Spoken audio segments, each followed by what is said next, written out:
Hello and welcome to this module, Properties of Group Homomorphism and Isomorphism. In this section, we will give a brief introduction of homomorphism and isomorphism. Together with the introduction, we will teach some of its properties with examples. This section will give a brief introduction of homomorphism and isomorphism. Together with the introduction, we will teach some of its properties with examples. It will be very useful to the upcoming sections. Let's start with the definitions. The definition of group homomorphism. A homomorphism phi from a group G to G bar is a mapping from G into G bar that preserves the group operation. That is, phi of AB is equal to phi of A times phi of B for all A comma B in G.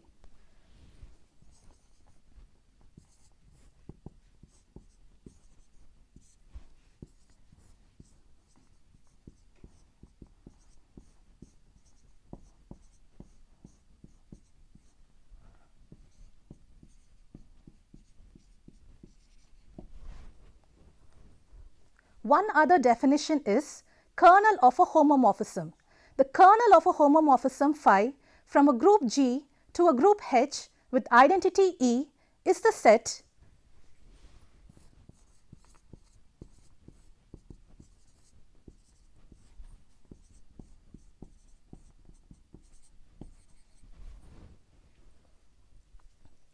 of all x belongs to G such that phi of x is equal to E.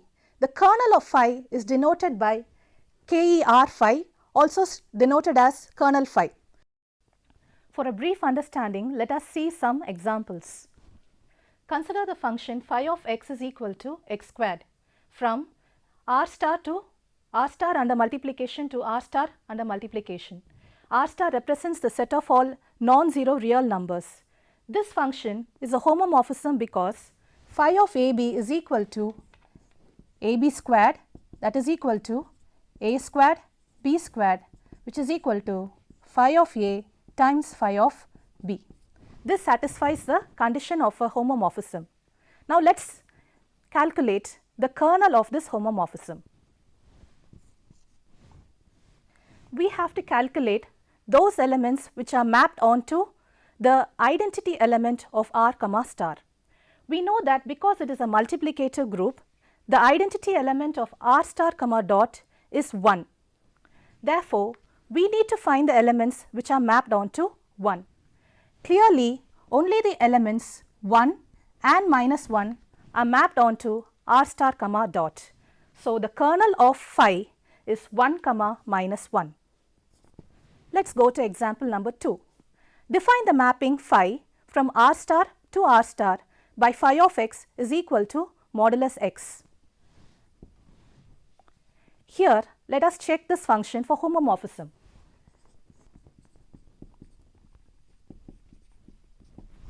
Clearly, it is a homomorphism because phi of AB is equal to phi of A times phi of B.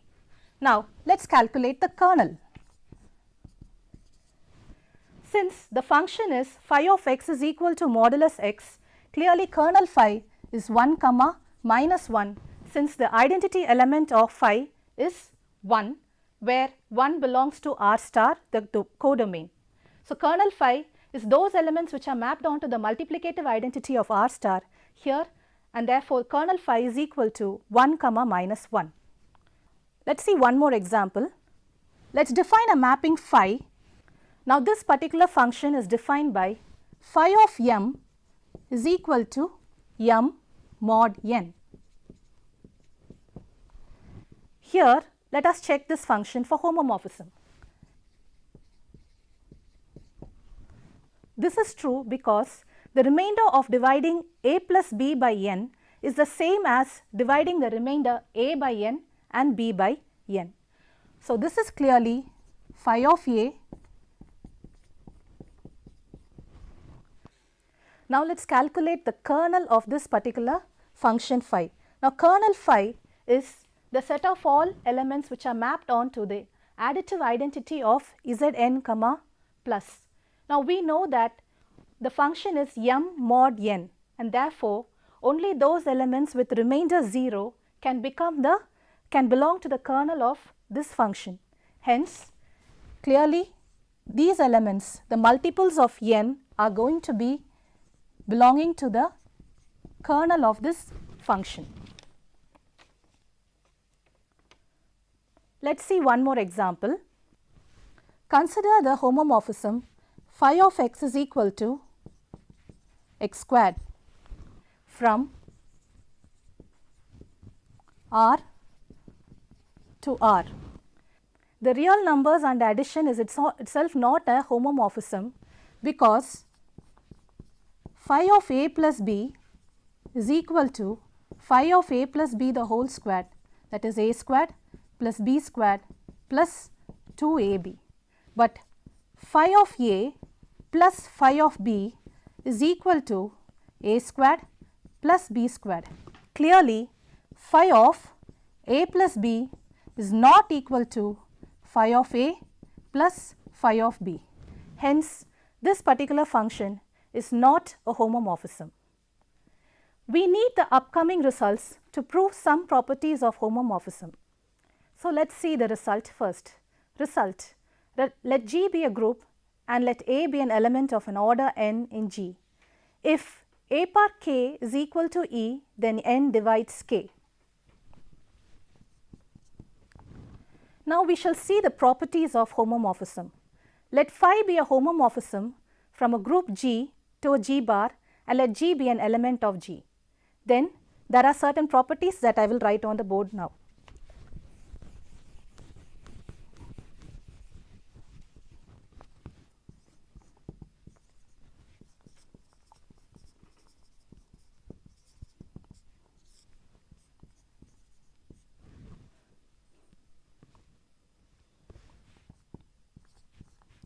Phi carries the identity element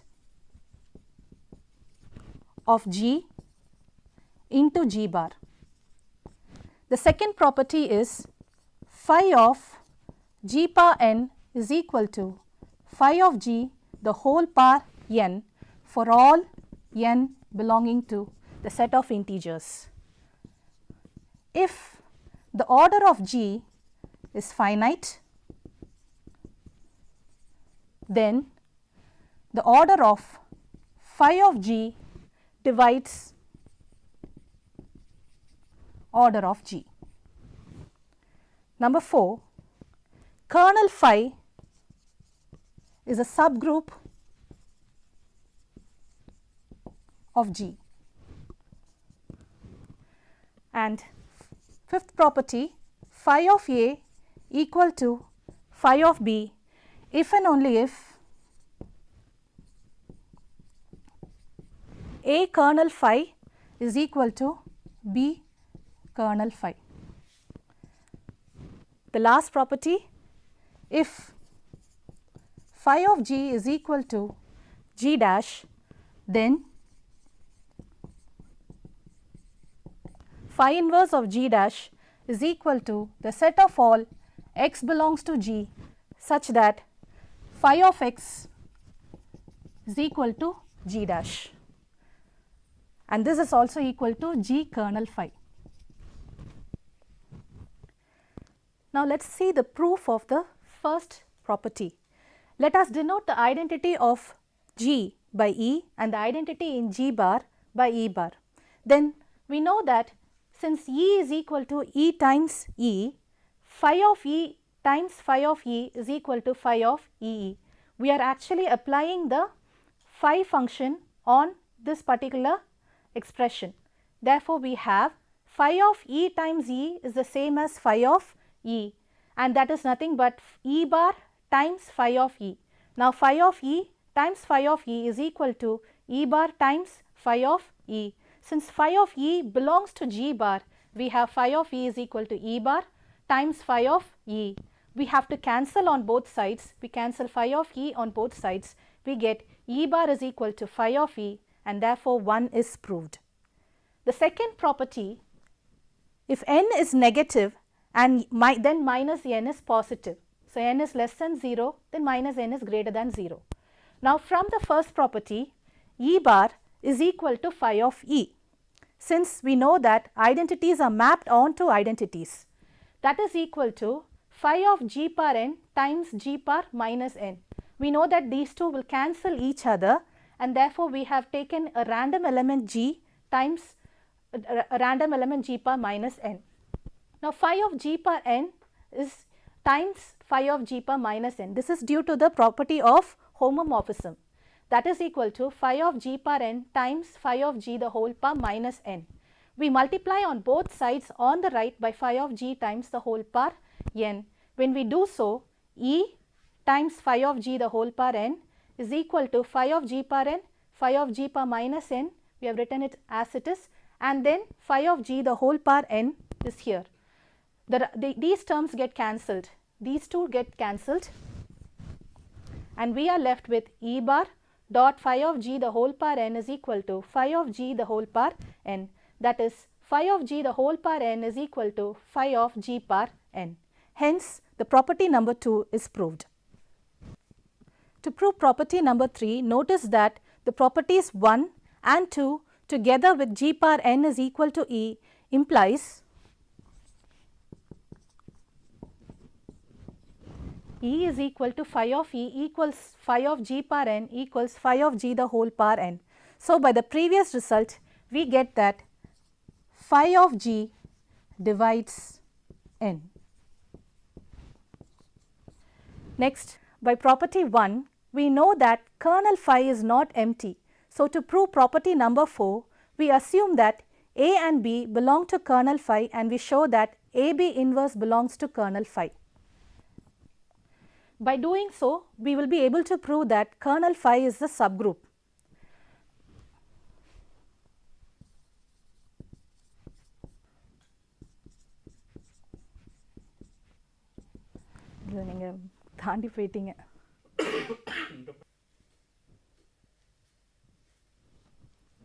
Now, let us see the fourth property. We have to prove that kernel phi is a subgroup of G. Let A comma B belongs to kernel phi. We know that kernel phi consists of the set of elements which are mapped onto the identity element of G bar. Now, we have to prove that AB inverse belongs to kernel phi. We know that if we prove that AB inverse belongs to kernel phi, then kernel phi becomes a subgroup of G. Now, phi of A is equal to E. Why is this possible? Because A and B belongs to kernel phi, and therefore phi of B also is equal to E. Now, we need to calculate phi of AB inverse. Phi of AB inverse is equal to phi of A times phi of B inverse, that is equal to phi of A times phi of B the whole inverse. This is phi of A is mapped onto E, and phi of B inverse is mapped onto E inverse, which is the same as E, and therefore the product of these two identities is equal to E. Now, phi of AB inverse is equal to E implies that AB inverse belongs to kernel phi. Hence, kernel phi is a subgroup. The fifth property, let phi of A is equal to phi of B. We are supposed to prove that B kernel phi is equal to A times kernel phi. E is equal to phi of B the whole inverse times phi of A, that is equal to phi of B inverse times phi of A, that is phi of B inverse A is equal to E. Therefore, B inverse A belongs to kernel phi, and you bring this to this side, so it becomes B kernel phi is equal to A kernel phi. We know that this is possible because AH is equal to BH if and only if A inverse B belongs to H.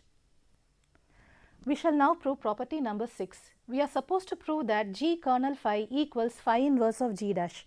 We shall go about this by proving that one is a subset of the other, and then conversely. So, let us first prove that G kernel phi is a subset of phi inverse of G dash. To do this, we have to take an element x from phi inverse of G dash, and we take that phi of x is equal to G dash. This is because phi inverse goes here, and therefore phi of x is equal to G dash. Then phi of G is equal to phi of x, and therefore by the fifth property, G kernel phi is equal to x kernel phi, and therefore x belongs to G kernel phi. We have now proved that phi inverse of G dash is a subset of G kernel phi. Take this as equation number A. Now, let K belongs to kernel phi. We are doing the converse part now. So, phi of Gk is equal to phi of G times phi of K, that is equal to G dash times E. This is nothing but G dash. Now, Gk, take the phi on the right hand side, it becomes Gk belongs to phi inverse of G dash. Now, this is Gk belongs to G kernel phi, and therefore G kernel phi is now a subset of phi inverse G dash. From A and B, it is clear that G kernel phi is equal to phi inverse of G dash. Hence, property 6 is proved. Now, we shall verify some of the properties that we have discussed earlier. Let us consider this example. Let f be a function from z12 to z12. Z is a integer group of modulo 12, and we have defined this function to be f of x is equal to 3x. Now, let us verify the homomorphism property. F of a plus b is equal to 3 times a plus b, that is equal to 3a plus 3b, which is equal to f of a plus f of b, and therefore homomorphism holds. Kernel of this function is 0, 4 and 8. Because 0 mod 12 is 0, 4 mod 12 is also 0, and therefore 8 mod 12 is also 0, because it is a 12 modulo group, and therefore the kernel is 0, 4 and 8. We can clearly see that because f of x is equal to 3x, f is a 3 to 1 mapping. This is because of property 5. Now, since f of 2 is equal to 6, because 3 times 2 is 6, by property 6, which is f inverse of g dash is equal to g kernel phi, f inverse of 6 is equal to 2 plus kernel f, that is 2 plus 0, 4 and 8, which is 2, 6 and 10. We know that the group generated by 2 is cyclic, and we can see that the group generated by f of 2 is also cyclic because it maps onto 0, 6. Now, the order of 2 is 6. You can clearly see that if you add 2 6 times, it is equal to 0, which is the additive identity of this group Z12. Therefore, cardinality of the order of f of 2 is equal to order of 6, but 6 if you add 2 times, you get 12, which is equal to the additive identity 0 of Z12. Therefore, order of 6 is equal to 2. Clearly, the order of f of 2 divides the order of 2. We know that 2 divides 6, and therefore the order of f of 2 divides order of 2, and hence property 3 of the theorem holds. Now, let us take k bar to be 0, 6. Now, f inverse of k is equal to 0, 2, 4, 6, 8 and 10. So, property 6 of theorem also holds, and because f inverse of g dash is equal to g kernel f. So, we have verified some of the properties of the previous theorem. We shall now move on to some more other theorems based on the kernel. Theorem: a homomorphism phi from G to H is injective if and only if kernel phi is equal to E, the identity element. Injective property is 1-1 property. It is also called 1-1 property. Now, we will assume that phi is injective, and we shall prove that this is true. Let us assume that phi is injective. Let us assume some k to belong to kernel phi. So, obviously, phi of x is equal to E dash being the identity element of H, that is equal to phi of E. This is because identity elements are mapped onto identity elements by the property 1. Therefore, from this we can say that x is equal to E. Therefore, kernel phi is equal to E, and hence one part of the theorem is true. We have proved one part. The second part, conversely assuming kernel phi is equal to E, we are supposed to prove that the function phi is injective. Phi of x is equal to phi of y implies that phi of x y inverse, take this on the other side. So, phi of x y inverse is equal to phi of x into phi of y inverse. This is true because phi is a homomorphism, and this is equal to E dash, and therefore, we have now proved that phi is injective. So, this is the end of this theorem. Now, we will see the next theorem. Let phi from G to H be a homomorphism of groups. Then kernel phi is a subgroup of G, and image phi is also a subgroup of H.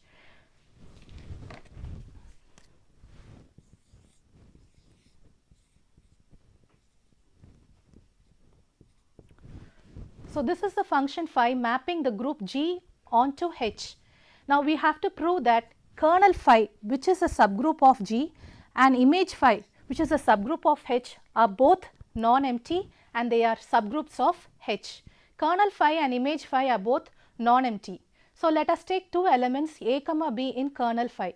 So, we know that we have to prove that AB inverse is also in kernel phi. So, phi of AB inverse is equal to phi of A times phi of B inverse, that is equal to E dash times E dash, which is equal to E dash, where E dash is the identity of H. Hence, AB inverse belongs to kernel phi, which implies that kernel phi is a subgroup of G. Similarly, we have to prove that the image phi, which is actually here, is a subgroup of H. Let alpha comma beta be any two elements in image phi. Then alpha is equal to some phi of x from here. So, some phi of x is equal to alpha here. And similarly, beta in this H is equal to some phi of y, where x and y are inside G. Then alpha beta inverse is equal to phi of x times phi of y the whole inverse, that is equal to phi of xy inverse, which belongs to image phi, and therefore image phi is also a subgroup of H. Now, we shall define what is a group isomorphism. We have discussed the properties of homomorphism, we have discussed the theorems related to the kernel. Now, we shall go on to isomorphism. An isomorphism phi from G to G bar is a one-to-one mapping of function that preserves the group operation. So, which means that it is homomorphism property plus an injective property or the 1-1 mapping. So, if phi is a function from G to G bar and it is an isomorphism, we say that G is isomorphic to G bar. This is the notation we use. We shall now see the properties of group isomorphism. Some of these properties are going to be repetitions of the properties that we saw in group homomorphism. Let us go on to the properties. Suppose that phi is an isomorphism from a group G onto a group G bar, then property number 1, phi carries the identity of G into the identity of G bar. Property number 2, for every integer n and for every group element A in G, phi of A par n is equal to phi of A the whole par n. Property number 3, for any elements A and B in G, A and B commute if and only if phi of A and phi of B commute. Property number 4, G is equal to the set generated by A if and only if G bar is equal to the set generated by phi of A. Property number 5, the order of A is equal to the order of phi of A for all A in G, because isomorphisms preserve orders. Property number 6, for a fixed integer k and a fixed group element B in G, the equation A par k is equal to B has the same number of solutions in G as does the equation x par k is equal to phi of B in G bar. Property number 7, if G is finite, then G and G bar have exactly the same number of elements of every order. Let us see some theorems. Theorem: every cyclic group is isomorphic to Z or to Z by n for some n belongs to the set of natural numbers n. Proof: if G is equal to A, the set generated by A, is an infinite cyclic group, consider the mapping phi from Z to G given by phi of I is equal to A par I. It is clear that phi is a surjective homomorphism. Moreover, I is not equal to J implies A par I is not equal to A par J, for otherwise A would be of finite order. Hence, phi is injective. Therefore, phi is an isomorphism. Next, suppose that G is equal to the set generated by A is a cyclic group of finite order n. Then G is equal to E, A squared so on up to A par n minus 1 and order of A is equal to n. Consider the mapping phi from Z by n to G given by phi of I bar is equal to A par I. Phi is well defined and also injective. For let I bar, J bar belong to Z by n. Then I bar equal to J bar implies that n divides I minus J, which implies A par I minus J is equal to E, which in turn implies A par I is equal to A par J. The following steps re-imply themselves also.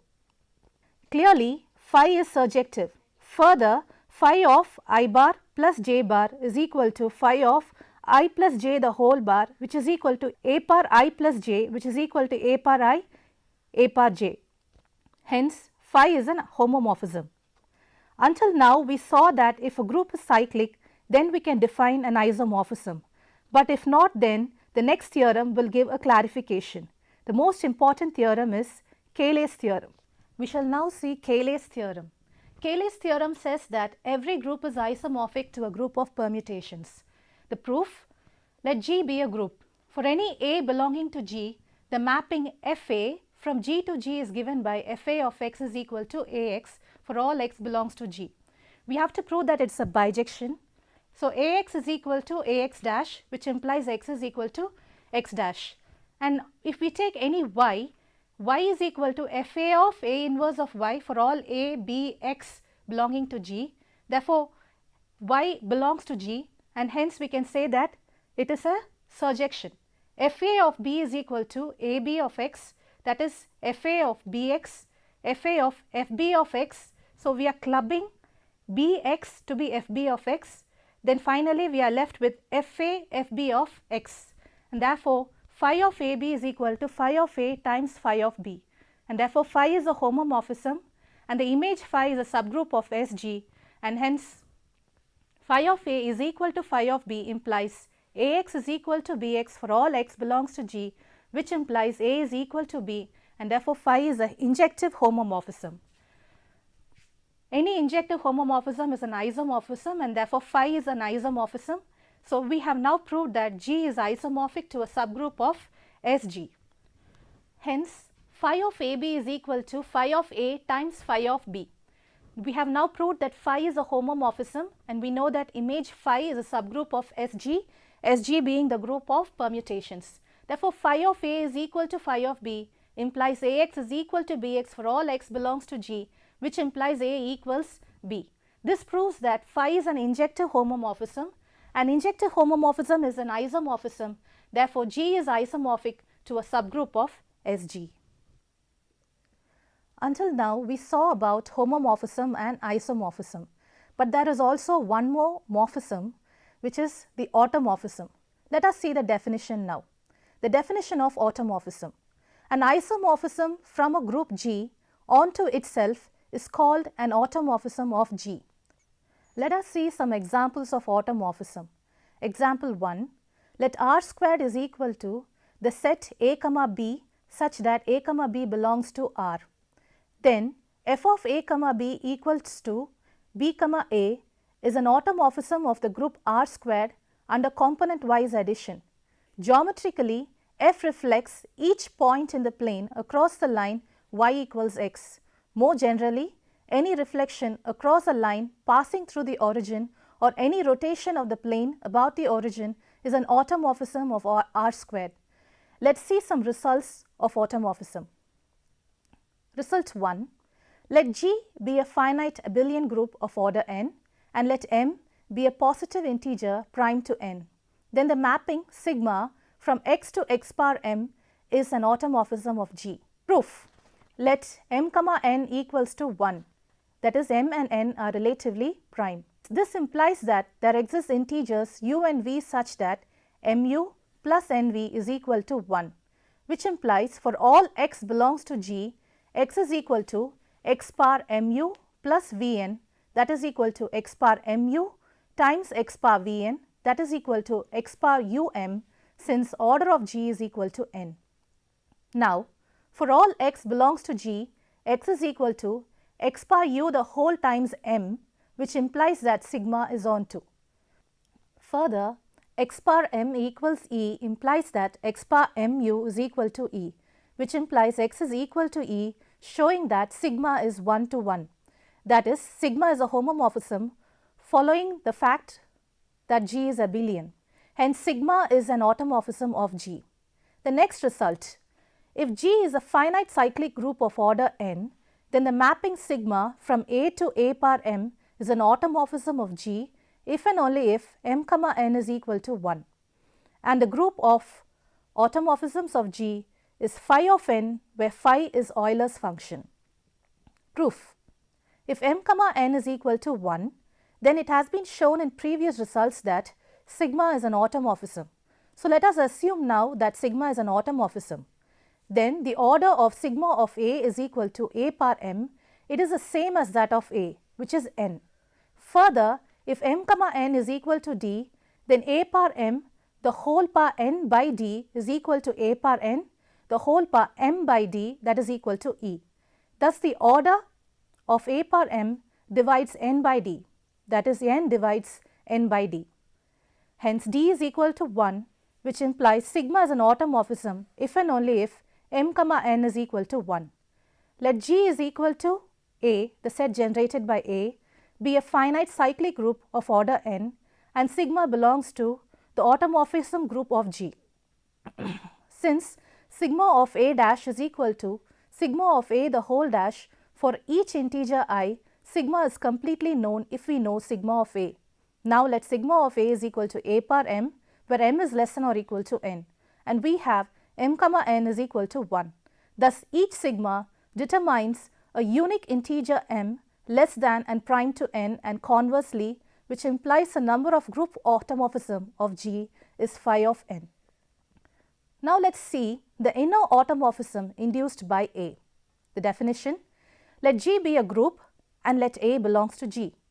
The function phi A defined by phi A of x is equal to Ax A inverse for all x in G is called the inner automorphism of G induced by A. An example of an inner automorphism is the action of the inner automorphism of D4 induced by R90 is given in the following table: x to R90 x R90 inverse, R0 goes to R90 R0 R90 inverse, that is equal to R0. R90 goes to R90 R90 R90 inverse, that is equal to R90. R180 goes to R90 R180 R90 inverse, that is equal to R180. R270 goes to R90 R270 R90 inverse, that is equal to R270. The H is mapped to R90 H R90 inverse, that is equal to V, and V is mapped to R90 V R90 inverse, that is equal to H. D is mapped to R90 D R90 inverse, that is equal to D dash, and D dash is mapped to R90 D dash R90 inverse, that is equal to D. Let us verify the set of all automorphisms of G is a group or not under composition map.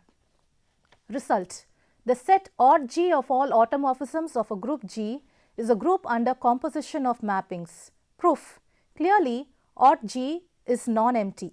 Let sigma comma tau belong to AUTG, or also denoted as odd G. Then for all x comma y belongs to G, sigma times tau of x y is equal to sigma of tau x tau y, that is equal to sigma tau of x sigma tau of y. Hence, sigma tau belongs to odd G. Again, sigma of sigma inverse of x sigma inverse of y is equal to sigma sigma inverse of x sigma sigma inverse of y, that is equal to xy. Hence, sigma inverse of x times sigma inverse of y is equal to sigma inverse of xy.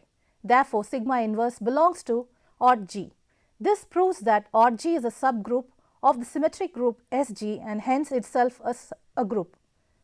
By using automorphism and inner automorphism, we can say that a group is complete or not. In this module, we have seen about homomorphism, isomorphism, automorphism. We have seen some of its properties together with some examples. I hope it was useful to you. Thank you.